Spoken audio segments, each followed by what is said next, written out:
అయితే ఈ గొడుగుమామిడి గ్రామంలో సుమారు 300 గడప ఉంటుంది. అలాగే ఈ చుట్టుపక్కల కూడాను అనేక 5-6 గ్రామాలు ఉన్నాయి కలుపుకొని. కానీ స్వతంత్రానికి ముందు నుంచి ఈ గ్రామాలు ఏర్పడినప్పటికి కూడాను ఈ గ్రామానికి ఈ రోజుకి 75 సంవత్సరాలు పూర్తయిపోయిన స్వతంత్రం వచ్చి కూడాను tar road, minimum tar road కూడా ప్రభుత్వ అధికారులు వేయలేదంటే ఈ గ్రామాల్లో ప్రజలు బిక్కుమని ఏ ఎమర్జెన్సీ పరిస్థితులైనా హాస్పిటల్కి వెళ్ళడానికైనా లేకుంటే వృద్ధులు వెళ్ళడానికైనా ఎన్నోసార్లు ఈ రోడ్లు పడిపోతున్నారు. ఈ సమస్య మీద ఎన్నోసార్లు జిల్లా కలెక్టర్ గారికి ఆఫీస్కి వెళ్ళి ఇచ్చాం. అలాగే స్పందనలో ఎన్నోసార్లు లెటర్లు పెట్టాం.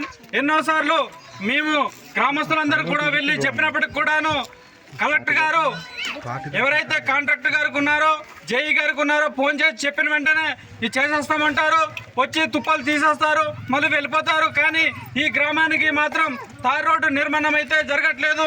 కనుక ఈరోజు విలేకరు సమ్ముఖంగా చెప్తున్నాము, అయ్యా విలేకరు సార్లు మీరైనా ఈ గ్రామానికి ఈ సమస్యని మన యొక్క మీడియా మాధ్యమాల్లో ప్రసారం చేసి ఈ గ్రామాలకి తార్ రోడ్డు తక్షణమే నిర్మించేలాగా మీ యొక్క కృషి, మీ యొక్క సహాయం చేస్తారని ఈ గ్రామస్తుల తరపున మేము అడిగి పెడుకుంటూ, అలాగే ఈ గ్రామాలకి మినిమం త్రాగడానికి నీరు కానీ, ఉండడానికి ఇల్లులు కానీ, డ్రైనేజ్ వ్యవస్థలు కూడా లేని దయనీయ స్థితిలో ఉన్నాయి. కాబట్టి తప్పకుండా ఆదివాసీ గిరిజనుల కోసం ప్రభుత్వాలు ఎన్నో పథకాలు పెట్టినా ఈ గ్రామాలకి అందట్లేదు. అందుకనేసే జిల్లా కలెక్టర్ గారు వెంటనే ఈ గ్రామాలకి సందర్శించి మీ సమస్యలు కళ్ళారా చూసి వెంటనే ఈ సమస్యలను పరిష్కరిస్తారని ఈ గ్రామస్తుల తరపున అడిగి పెడుకుంటాం. ధన్యవాదాలు.